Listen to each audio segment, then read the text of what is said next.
Hi everyone, we are going to work on the lesson practice for lesson 85. So we are looking at page 597, and this lesson I think that you will find pretty easy because we are learning how to multiply by 10, by 100, and by 1000. And so we've already learned that when you multiply something by 10, all you do is add 1 0 because 10 has 1 0. And the same is true for multiplying by 100. It has 2 zeros, so you add 2 zeros. And for 1000, you add 3 zeros. So let's practice on page 597. We'll start with A, and it says 365 times 10. Now you could do this the long way, but you really don't need to.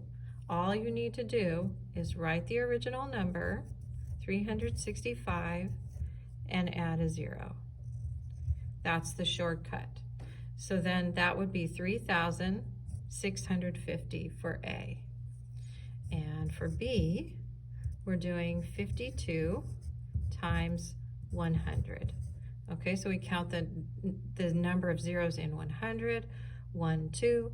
So then we know we have to add 2 zeros to 52. So we write 52 and we add 2 zeros, and the answer would be 5,200.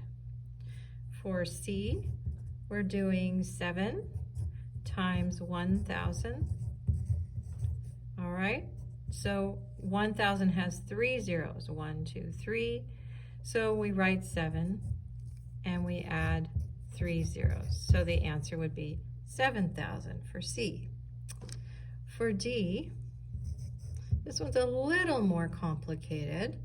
This is a dollar amount, so it has a decimal point. So we have $3.60 times 10. Okay, so when you have a decimal point and you're multiplying by 10 or 100 or 1,000, you just move the decimal point to the right, okay? When you're multiplying, the number gets bigger, so you move the decimal point to the right. If you were dividing, you would move the decimal point to the left, because when you're dividing, it gets smaller. So if we move the decimal point to the right here, and we add a 0, it will be $36. Okay, so you can see I've moved the decimal point to the right, and I've added a 0. That would be $36. Okay, so then we have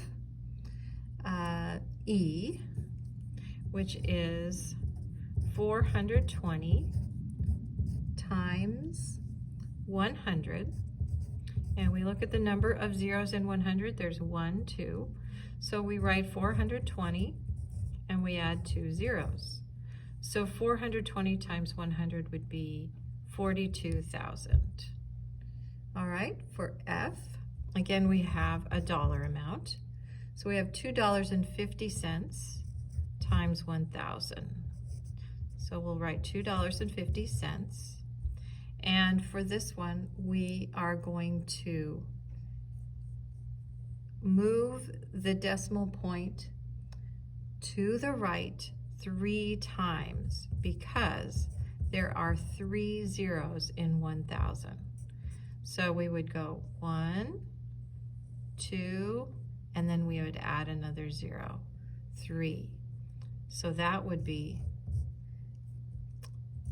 $2,500. Okay, so we've gone 1, that would be $25, 2, that would be $250, and 3, that would be $2,500. Okay, and G says, the table below shows the relationship between dimes and dollars. Write a formula to represent the relationship. Okay, so number of dollars, 1. So let's write this down so you can see it. So this is dollars, and this is dimes. Okay, so if it's $1, it's 10 dimes. If it's $2, it's 20 dimes. If it's $3, it's 30 dimes. If it's $4, it's 40 dimes. And if it's $5, it's 50 dimes. So they're asking us to write a formula to represent the relationship.